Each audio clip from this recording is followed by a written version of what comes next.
Yo, yo, yo guys, check, kamusta mga idol? So ay mag-update tayo ngayong gabi ng Friday mga lods, no? Pero syempre, chill-chill lang muna ang ating pagsasalita. Yung boses natin medyo hindi pa bumabalik sa kanyang pinakamalakas na percent, mga lodi, yung 100%. So medyo relax lang tayo muna mga idol, no? So bago lahat, syempre, palike ng ating video mga idol, no? Request lang ni Jeblo mga loads, no, dahil kahit na mababa tayo, basta nila-like niyo yung mga yung like button diyan, tumataas yan. Tataas yung market natin pag madami yung like. Okay? So like niyo ating video. At syempre sa mga gusto ng ganitong content, everyday news update mga lodi sa crypto world, trending news, mag-subscribe na kayo sa ating channel, okay?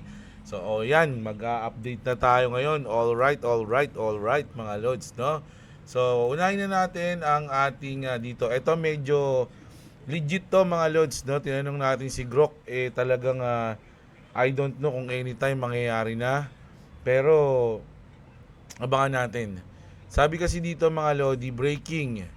US State Department warns US citizen to leave Iran immediately. Pinapalis ng mga ng US ng US government yung mga US citizen sa Iran. Mga lods, anong mangyayari? 'Di ba? Ba't ganun? US citizens should expect continued internet outage, plan for alternative means of communication, and if it is safe to do so, consider leaving Iran overland to Armenia or Turkey. Nationwide yan mga idol, no?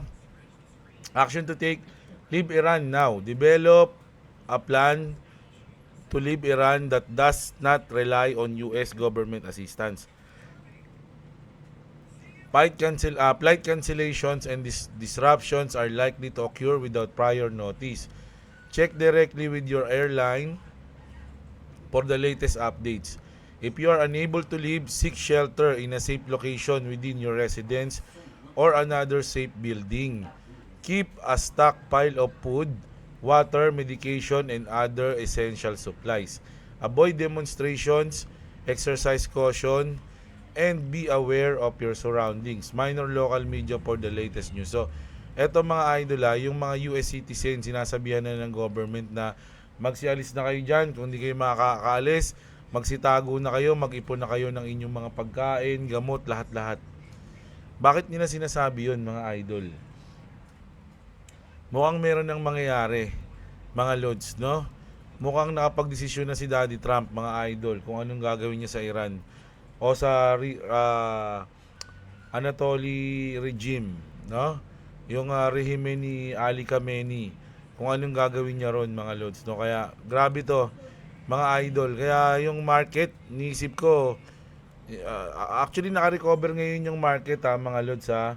Tignan niyo yung XRP from umangat siya ng 20%, 23% almost, mga idol, no? So nasa 1.3 ulit ngayon ang ating XRP.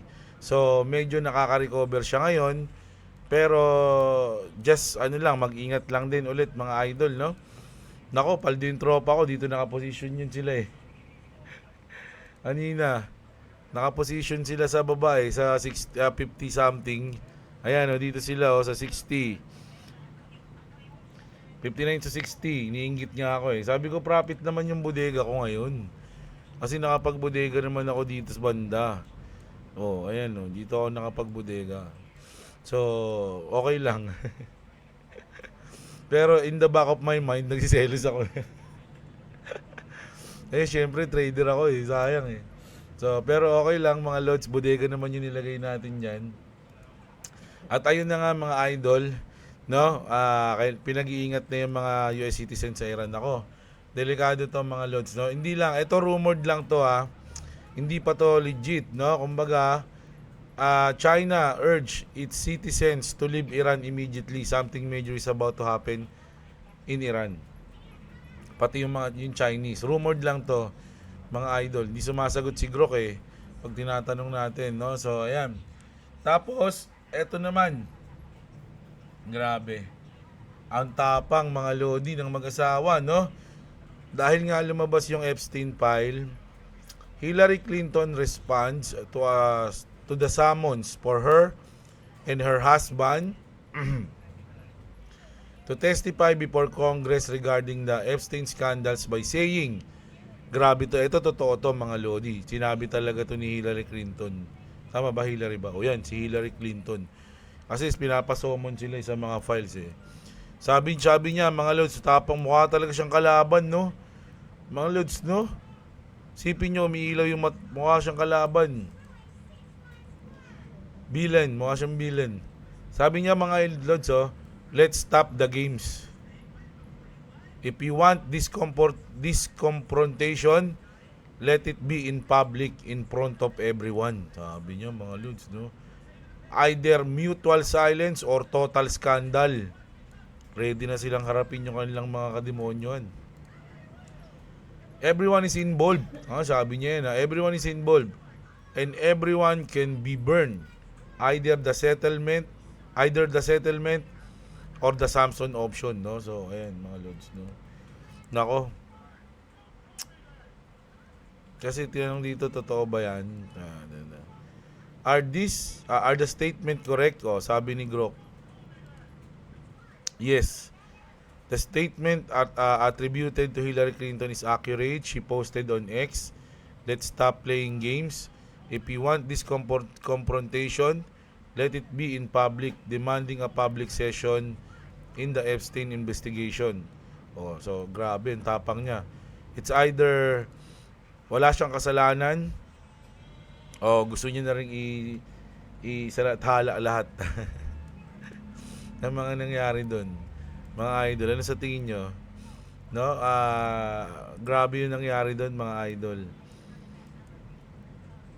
Kung merong impyerno sa lupa, kung merong anghel sa lupa, meron din mga demonyo sa lupa, mga idol, at sila yun yung mga nandun. Yung mga nagto-torture sa mga bata, kumakain ng tao. Meron kasi kay Asmongold mga lods, parang marami nagsasabi doon na parang parang babae nag-skandalo na nakataka siya sa island na yon, na sumisigaw-sigaw siya. Kumakain sila ng tao. Sinisigaw niya, para siyang nabaliw eh. Disgusting, they eat human, they smell like human flesh, ganun yung mga sinasabi ng babae. So after mga ilang buwan ata, linggo, na wala yung babae na yon. No, ayun na, hindi natin alam kung saan nagpunta or nangyari, di ba? Ito naman, naku, patay tayo sa iyo. BlackRock sells Bitcoin.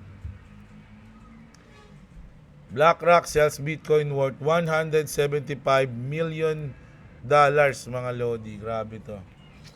Nagkakabentahan na, nagkakalugian na, mga idol. Ayan ang market ngayon. Ito sa Bitcoin, sa Ethereum naman, Tom Lee's Bitmain Company investment in Ethereum is currently recording a loss of $8 billion. Grabe. Alam niyo ba mga idol, sa buong mundo, onti lang ang mga bilyonaryo. No? Mabibilang mo yung mga bilyonaryo, mga lodi.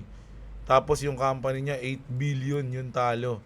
Ganon din yung MicroStrategy. Hindi ko alam, 12 na ito, 15 billion. I don't know, pero ang laking pera ng paper loss nila. Diba? Samantalang tayo, $100 lang. Pero syempre, malaki yun sa atin eh. Sila mga mayaman, tsaka company naman to eh. So, grabe no, 8 billion. Pero tuloy-tuloy pa rin sila mga idol. Kung tayo nalulungkot, kung tayo nagkakaroon ng fear, uncertainty, and doubt, kung tayo nangihinayang, sila hindi, mga lods. Kahit talo sila, alam nila yan, at syempre, bibili pa yung mga yan. Imagine mga idol crypto currency traders losses exceeded the $3 billion dollar mark just last week, and this is considered a new record figure. Grabe yung bagsak simula last week mga lods, no? Ang layo ng binagsak natin eh, kung titignan natin sabihin natin sa hours.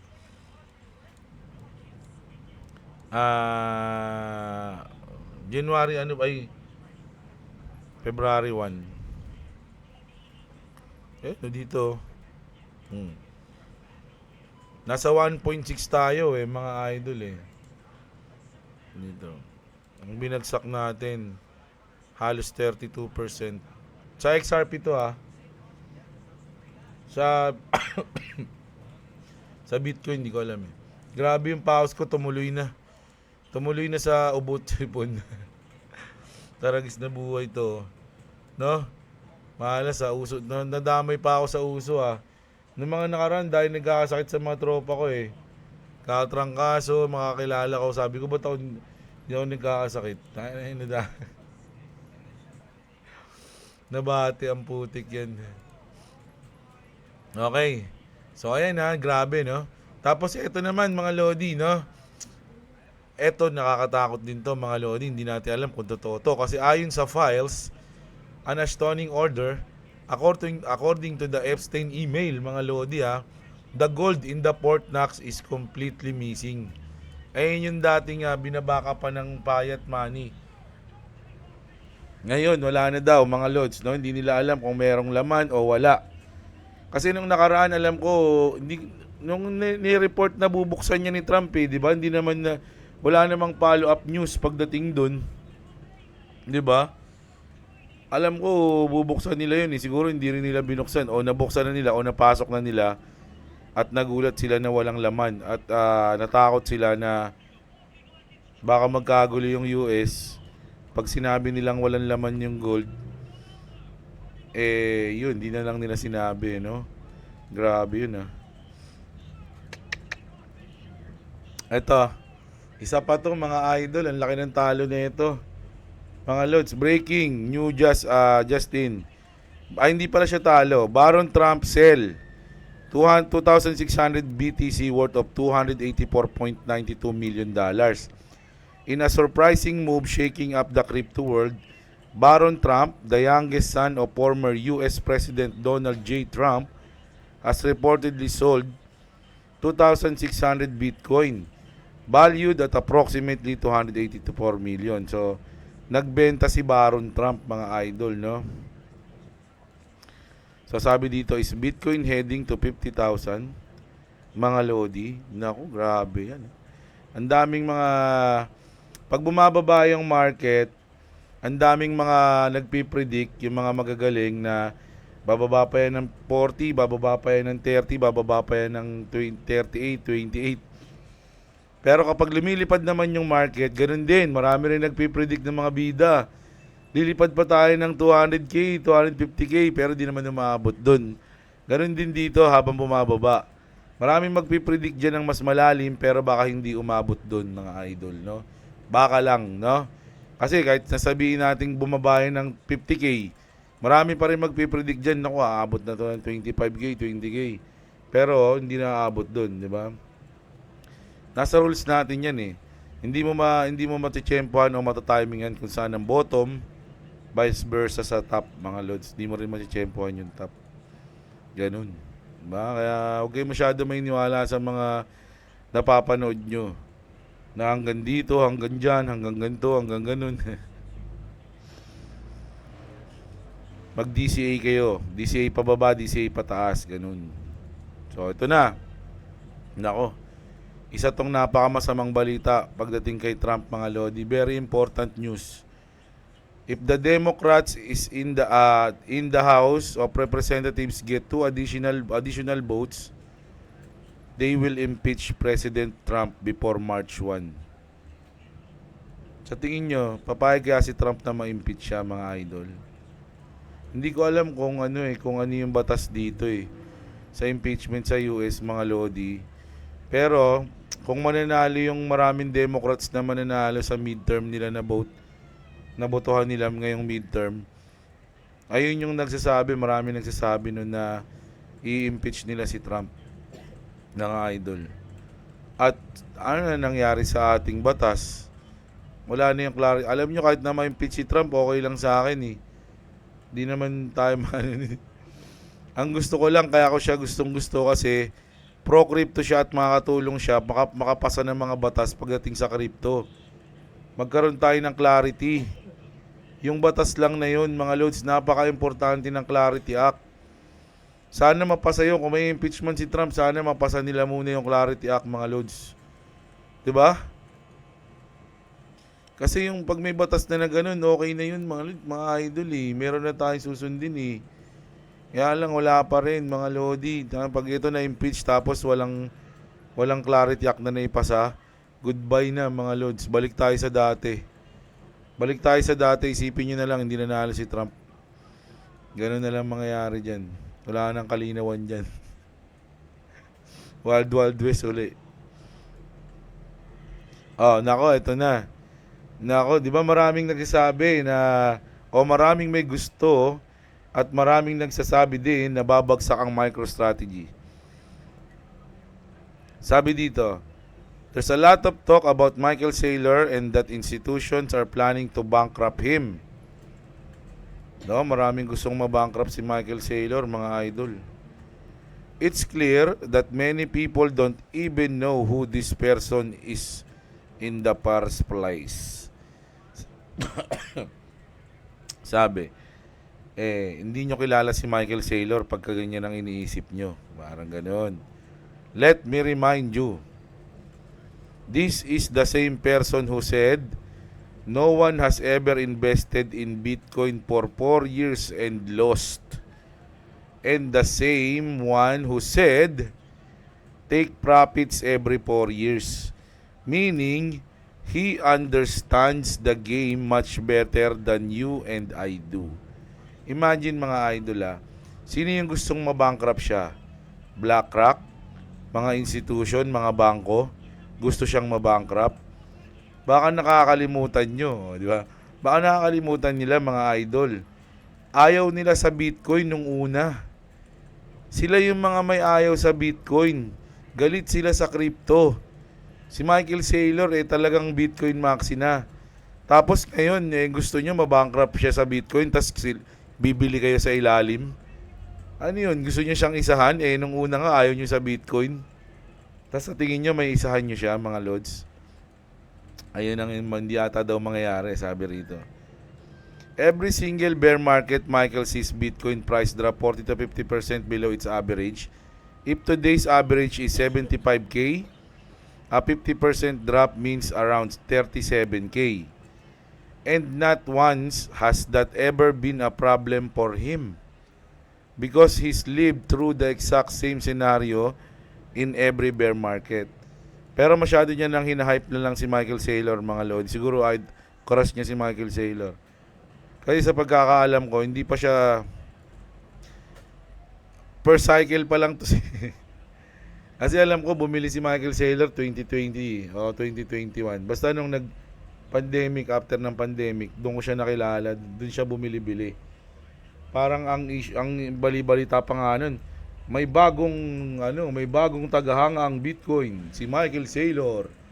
Bumibili kahit mababa ang Bitcoin. O ibig sabihin bago pa lang siya nun. So wag mong sabihin sa akin na every bear market. Tangina ng ilang bear market na ba na ni Michael Saylor, parang dalawa pa lang ata ngayon. So masyado niya lang hinahype. Pero naniniwala ako sa kanya na hindi magpapatalo si Michael Saylor.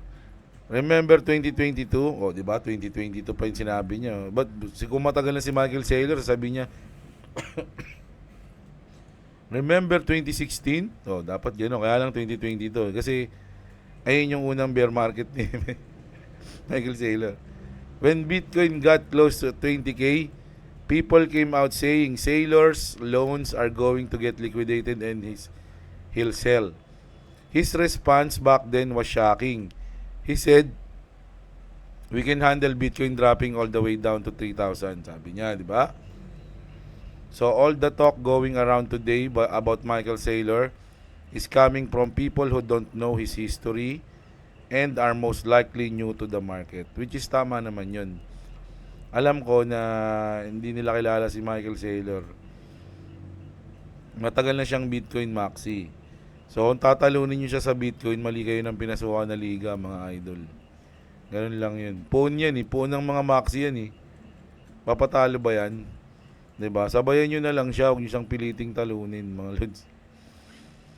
Tas sabi dito, ito, ang kulit ng sinabi dito ni Sisi, mga idol. Poor again, sabi niya. Sabi niya rito, last time, I posted this was when Bitcoin dropped from 67k to 30k. Did all right in the end. So ibig sabihin nung pinost niya to bear market mga lods, no? Poor again. Pero after ng post niya nito, umangat yung market, o sabihin na natin hindi naman basta agad-agad, no? Kumbaga halos nasa bottom kasi to nung pinost niya to. So ngayon nag-post ulit siya ng poor again. So meaning parang sinasabi niya na nandito na tayo sa bottom. Parang ganun mga lods, no? So ito si George. Ito ang ganda ng sinabi dito ni Scott Bessent mga lodi. Ewan ko ba kung ito ba yun. Ito ata yun. Sabi ni Scott Bessent mga lodi, no Clarity Act, no progress. Tama yan mga idol. Kaya mas magandang ipasa nyo na yung batas na yan. Scott Bessent was blunt on US crypto regulation. He said, it's impossible to proceed without clear rules of the road. O diba parang pares kami. And that the Clarity Act must get across the finish line. His message to market participants who oppose it, they should move to El Salvador, sabi. That's about as direct as it gets. So parang sinasabi niya mga lodi, hindi tayo uusad mga pare kapag hindi na pasa yung Clarity Act natin, sabi niya. Kaya yung mga nag-o-oppose dyan, pumunta na lang kayo sa El Salvador. Parang ganun yung sinasabi niya. So para sa akin, isa si Scott Bessent na pinupush o nagpapahiwatig na naipasan nyo na yung Clarity Act, mga ano kayo, mga sutoy. No, wag na kayong masyadong maarte, ipasan nyo na, ganyan. So, hindi natin alam kung kailan to may papasa, pero ito lang talaga yung pinaka sa tingin ko pag-asa natin para makabawi yung market ng solid kapag naipasa na yung Clarity Act. Pero kung gustong pigilan ng iba, wala tayong magagawa mga idol. Mag-short na lang tayo lagi. Laging bias natin short. So, ayan. Hanggat di na ipapasa yan, wala tayong clarity, no? Wala tayong regulation. Asahan nyo na yung market is hindi siya, alam nyo yun, hindi siya yung parang maasahan mo na magtutuloy-tuloy ng lipad. Mukhang malabo mangyari yon mga lods hanggat wala tayong rules. Okay? So, hindi natin alam kung ano yung mga susunod na mangyayari dyan. XRP is currently laying down rails across countries all over the world. The various company acquisitions are also moves made with a clear eye on the future. And tokenization on the XRP ledger is steadily progressing. A few years from now, when XRP specialized in payments is flying around the world, XRP will surely have become a completely normal, everyday existence. No matter how many times it falls, it will rise again and again. XRP is a phoenix. Ayun, sinabi dyan, mga idol, lupit, di ba? Tapos, mga lodi, eto kaya ako to hinuli kasi ang ganda ng sinabi ni, actually, kay Warren Buffett to, hindi naman to sa kanya. Kaya nga sabi niya, my favorite Warren Buffett quote, be fearful when others are greedy and greedy when others are fearful. So, nasan tayo ngayon, mga lodi? Andito tayo sa greedy dapat tayo when others are fearful. So ngayon maraming fear, uncertainty and doubt sa market, mga idol. So dapat ngayon tayo nagiging greedy. Ngayon tayo nagiging ganid. Pero kapag marami ng greedy, doon tayo matakot, no? Doon tayo mag-take profit, mga idol. Pero ngayon, ayun yung news natin. Overall, mga idol, chill lang tayo, no? At hintayin natin kung ano yung mangyayari. Bakit sinabi ng US Department sa mga citizen ng US citizen sa Iran na magsitago o magsialis na dun. Mukhang merong mangyayaring kakaiba. At syempre, sa maraming nagbebenta ngayon, nararamdaman natin sa market. Pero syempre, meron pa rin namang mga goods pa rin. Di ba? Kumbaga, kahit bumababa ngayon, nasa baba tayo. Parang, ang pinaka-positive na ano dyan, ang natingin dyan is baka nasa bottom na tayo o malapit na tayo sa bottom. 'Di ba? So ayun lang yung ano natin. So hindi na muna ako magbabasa ng comment mga idol kasi yung boses ko sana maintindihan nyo. Mabawi na lang ako sa inyo once na umayos na ang aking vocal cords. Mga idol, no? So sana maintindihan nyo. Pero bukas na try natin, sana maging okay na yung aking boses, no? So kita-kits tayo, sana enjoy nyo yung ating video kahit onti lang, maiksi lang. Maraming salamat sa mga nanood. Huwag nyo kalimutang i-like yung video natin. Sa mga wala pang crypto exchange dyan mga idol, check nyo yung link dyan sa baba description ng video natin. Andyan yung Bitget. Kung trader kayo, importante yung mga link dyan sa baba. Kita-kits, magandang araw sa inyo mga idol at What's up, what's up?